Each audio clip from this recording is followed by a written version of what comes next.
zaa mtoto kwa sababu hizi tano. Usizae mtoto kwa sababu ya mwanaume. 90% wanaume ni waongo. Sasa wanaume wanapokuwa waongo, ukizaa kwa sababu ya mwanaume, fahamu kabisa utateseka kwenye kuhudumia, kwa sababu sifa ya mwanaume mwongo huwa hahudumii mwanamke. Sifa ya mwanaume mwongo ni binafsi. Kwa hiyo usizae mtoto au watoto kwa sababu ya mwanaume.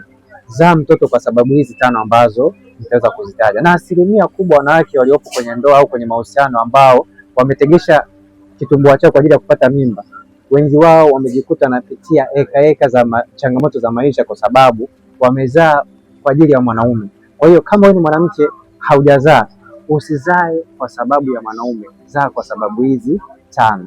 Sababu ya kwanza, zaa kwa sababu unapenda mtoto au watoto. Hii ni mojawapo ya sababu ambayo unatakiwa uweze kuzaa mtoto. Yaani zaa mtoto kwa sababu wewe unapenda kuzaa. Na pia sababu ya pili, zaa mtoto kwa sababu unahitaji kuwa na familia. Usizae kwa sababu ya mwanaume, zaa kwa sababu unahitaji kuwa na familia.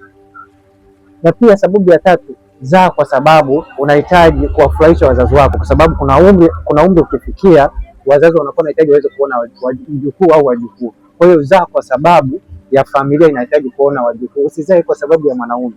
Na pia zaa kwa sababu umri unaenda. Yaani usizae kwa sababu ya mwanaume, zaa kwa sababu umri unaenda.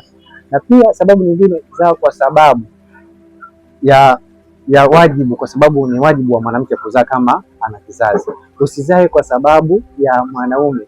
90% wanaume huwa hawana upendo na watoto kwa sababu ya mfumo wa maisha yao, kwa sababu asili ya mwanaume ambaye ni mwongo, na 90% wanaume ni waongo.